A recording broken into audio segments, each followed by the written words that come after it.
औरंगाबाद का industrial development क्यों नहीं हो रहा है? हमने इतना अच्छा और एक सिटी बनाया है, हमने शेंद्रा 5 स्टार इंडस्ट्रियल जोन बनाया है, इसके बावजूद भी बड़े उद्योग यहाँ पर आने से क्यों कतरा रहे हैं? तो जब इसकी जानकारी हमने हासिल की तो पता चला है कि शेंद्रा के अंदर इनके पास ज़मीन होते हुए भी ज़मीन नहीं है। तो हम उसकी छानबीन करें तो पता चला कि 2006 के अंदर इन्होंने 110 हेक्टर ज़मीन जो है वो अजंता इंफ्रा नाम की कंपनी को दिए थे उन्होंने, और उसके अंदर वो एक SEZ लेके आने वाले थे, और उस SEZ के अंदर उन्होंने ये किया था, अजंता प्रोजेक्ट्स को दिए थे, और उसमें उन्होंने ये बताया था कि हम इतने करोड़ रुपया इन्वेस्ट करने वाले हैं, इतने सारे लोगों को रोज़गार मिलने वाला है करके।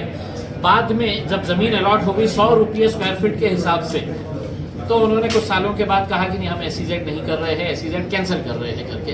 तो नियम के हिसाब से वो ज़मीन MIDC ने वापस लेना चाहिए था।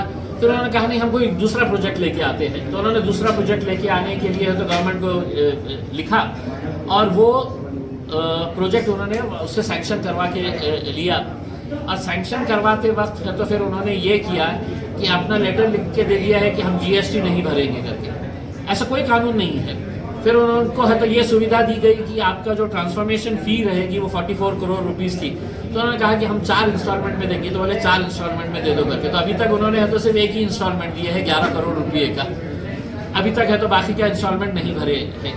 फिर उन्होंने पूरे शहर के अंदर है तो बड़े बड़े होर्डिंग्स लगाए, और वो होर्डिंग्स के अंदर उन्होंने बताया कि हम है तो कितनी ज़मीन, ये आप एयरपोर्ट के बाहर निकलिए तो आपको ये होर्डिंग नजर आएंगी, जालना रोड के ऊपर है, बहुत सारे शहर के अलग अलग इलाकों के अंदर ये होर्डिंग है।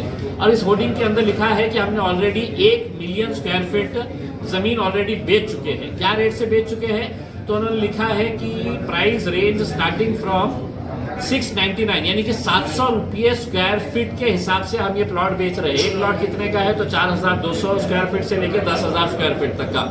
और क्या बताया है कि अप्रूव्ड मास्टर प्लान है 232 एकड़ जमीन का। तो सवाल ये पैदा होता है कि जमीन तो MIDC की है, तुम इसकी प्लॉटिंग करके बेचने का अधिकार तुमको कैसे मिला?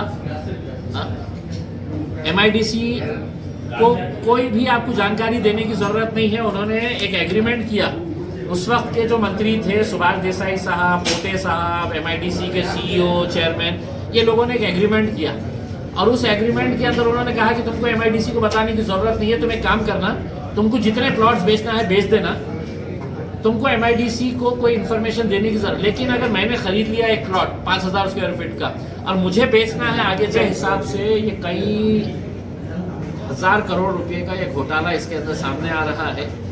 दुर्भाग्यवश टोयोटा कंपनी, एथर कंपनी जो 860 करोड़ रुपए का इन्वेस्टमेंट यहाँ पर करने वाली थी, इकोलैग नाम की कंपनी, उन्होंने कहा कि हमको शेंद्रा के अंदर ज़मीन दो करके, तो वो दे नहीं सक रहे हैं क्योंकि हमारे पास ज़मीन तो हमने तो किसी धन्ना सेठ को दे के रखे हुए हैं और वो आपकी ज़मीन बेच रहा है करके। तो ऐसे हालात के अंदर मैं यहाँ के जो लोक प्रतिनिधि हैं, मैंने ये मुद्दा निकाला हूँ। अब अगर आपके अंदर प्रामाणिकता है और मराठवाड़ा का सही मानों में आप विकास करना चाहते हैं, तो आपसे मैं अनुरोध करता हूँ कि आप एक पत्र इसके बारे में ED को, CBI को लिखिएगा और उनको बताइएगा कि साहब इसकी इंक्वायरी करिएगा करके। आप देखिएगा खुले तौर के ऊपर MIDC के अधिकारी चले जाएंगे, उनके सेक्रेटरीज चले जाएंगे, जो मंत्री उस वक्त ये फैसला लिए वो लोग भी अंदर चले जाएंगे करके। तो अगर आपको मराठवाड़ा का विकास चाहिए तो जो 6 मंत्री हैं उनसे मैं हाथ जोड़कर विनंती कर रहा हूँ, अगर तुम्हारे में प्रामाणिकता है तो तुमने इसकी इंक्वायरी करने का पत्र सरकार को भेजे, ED को भेजे, CBI को भेजे, वरना मैं साफ तरीके से ये कहूँगा कि जो पैसा सुभाष देसाई और पोटे ने खाया है इसके अंदर, उसका कुछ हिस्सा आपके पास भी आया है, इसीलिए आप खामोश बैठे हैं। और अगर नहीं है तो आपने लिखना चाहिए। सर